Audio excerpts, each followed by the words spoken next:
Dovolte, aby som vás v mene organizátorov privítala na hudobno-speváckom programe, ktorý bude venovaný Antonovi Budinskému v jeho okrúhlenému životnému jubileu.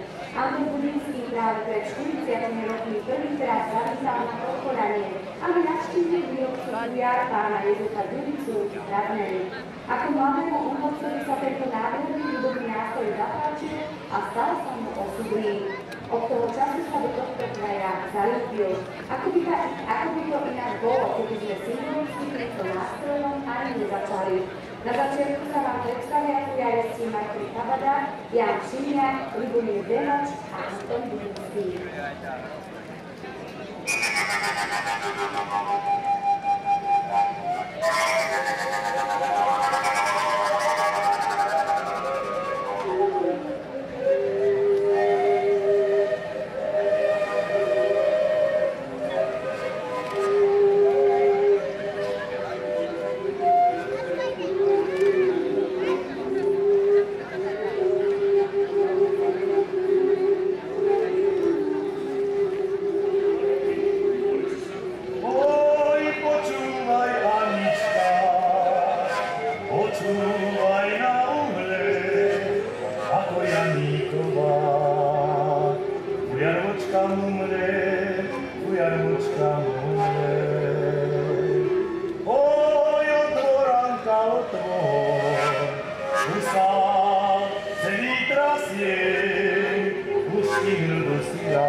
Je absolventom vojenskej školy Vítaní jedného v Roudnici nad Labem, kde študoval hudobné nástroje pozorná, baritón a tenor. Po ukončení pôsobil vo vojenskej hudbe vo Výškove. Tu sa vlastne začala aj tá západka s Bujarom a s vašim príchodom na podporanie. Pán Anton, tak prezradte nám, čo za tým bolo a ako to vlastne bolo? Ja poviem stručne, v roku 1975 s vlastným bratom Karolom sme boli na detvianskej slávnosti. A samozrejme, keď som pôsobil vo Výškove na Morave posádkovej hudbe, tak tam sa formoval súbor Trnka Moravský a zároveň slovenský súbor Tatran. No a náčelník klubu povedal: počúvaj Budinský, ty pôjdeš do Podpodania a kúpiš tam fujaru. Bol prelom január, február a my dali vojaka s gázikom, kde bola diera pri zverách centimeter, buzolu a mapu a prvýkrát historicky som prechádzal cez Výglaš, Hájnikov, Holcov Majer, keď som ešte netušil, že sem prídem za nevestu a prišiel som na hradnú pána Duricovi. Ten, keď spadal vojenský gázik a dvoch vojakov, tak svoju bránu podoprel kolom. No a keď sme ho presvedčili, že prichádzame v Nieri a v pokoji, že chceme od neho kúpiť fujaru, tak sme ju pekne kúpili. Ja som ju priniesol do Výškova. No a samozrejme, môj brat sa oženil na Holcov Majer prvý.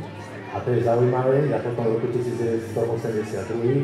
A chcem vám povedať, že historicky za 1000 rokov sa to nestáva, že dvaja bratia od Novej Bane prišli na Holcov Majer a náš ocko nám spomínal, keď žil, že cez Holcov Majer išiel z povstania a na Pstruši položil život skoro a sa mu nesnívalo, že jeho dvaja synovia prídu na Holcu Majer za nevesty. To by bolo asi tak všetko. Chlapci, ja vám dávam slovo.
Ďakujem vám veľmi pekne.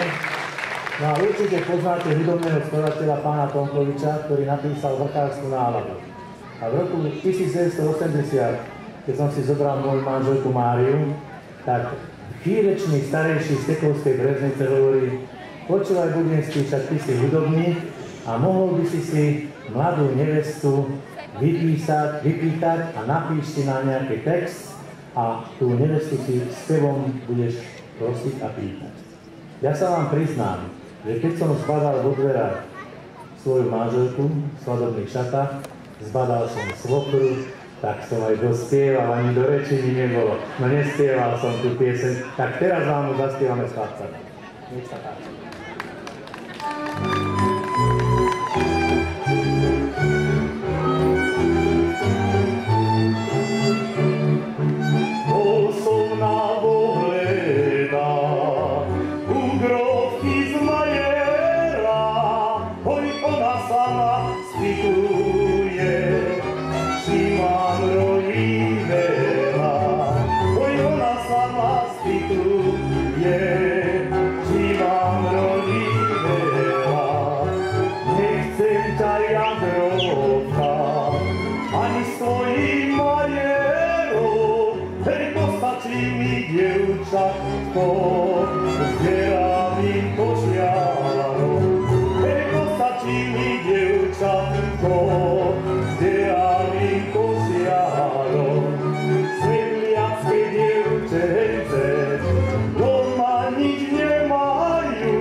Najväčšie poklady lásku chlapcom dajú. Hej, najväčšie poklady lásku chlapcom dajú. Oj, zahraj ty výšťatka, hej, všetkým pastierov. Oj, do rána vypáli, počovu z majerov. Hej, do rána vypáli, počovu z majerov.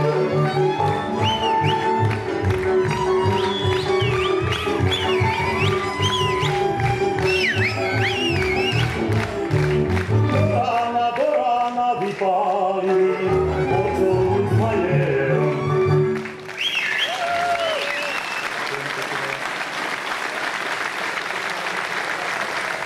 Od roku 1980 bol Anton Budinský počas profesionálnej vojenskej služby i neskôr v civile členom orchestra sluchu a solistom, instrumentalistom na ľudové nástroje.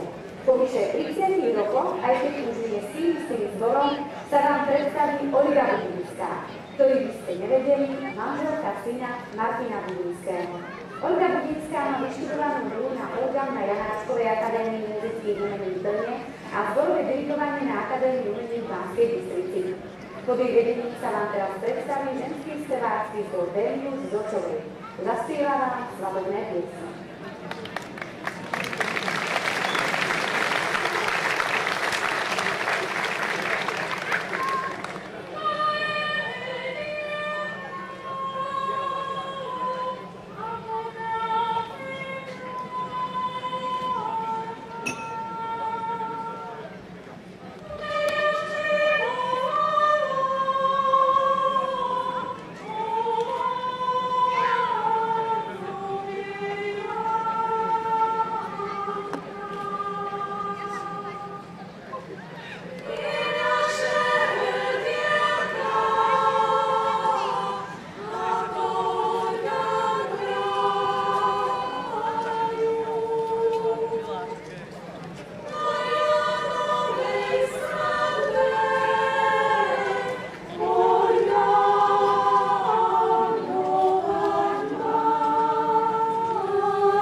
V roku 2010 v základnej umeleckej škole v Očovej začína svoju činnosť ženský spevácky zbor Venius pod profesionálnym vedením Olgy Budinskej.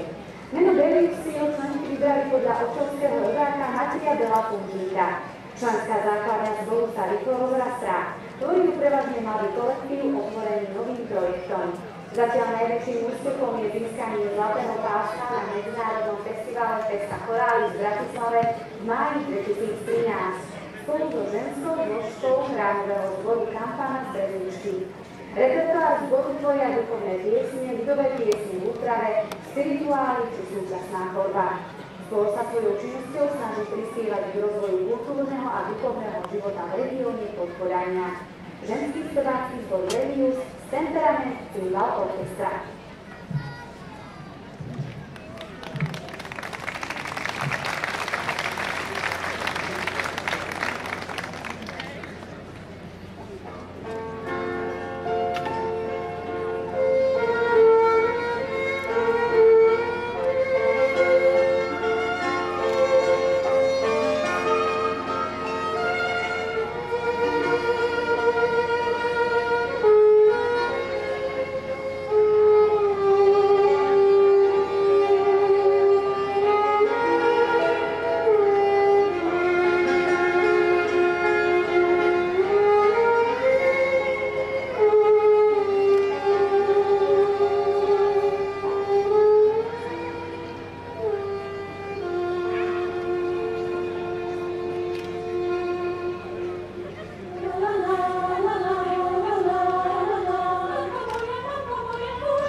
Takže aj mňa poprosili, aby som niečo povedal, nejaký by aj nepoprosili, tak niečo poviem. Každopádne pekný večer prajem. Ja by som na margo celého tohto programu alebo tohto vystúpenia veľmi rád niečo povedal o pánovi Budníckom, ktorého ja poznám od mojich hudobných začiatkov, detských hudobných začiatkov. A týmto spôsobom by som sa mu chcel poďakovať, pretože on bol ten prvý spúšťací element, alebo nejaký ten impuls, ktorý nás dal dokopy. Z tejto štvorčlenej bandy, ako nás tu vidíte, traja hráme spolu pomaličky 20 rokov, to by niekto aj neveril. Ja som na to veľmi hrdý, pretože málo kapel, ktoré sa takto dlho spolu držia. Takže za to tomu patrí moje veľké ďakujem a druhé ďakujem určite za muzikantov vôbec. A to nielen na Podpolaní, pretože či tým už, že bol prvým riaditeľom Zrušky, alebo vôbec držal tú kultúru v tomto kraji, takisto pedagogické vedenie, čo sa týka cymbalu. Toto všetko robil veľmi dobre, robí to veľmi dobre a preto za všetkých muzikantov je to veľmi pekné a silné. Ďakujem.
Thank you.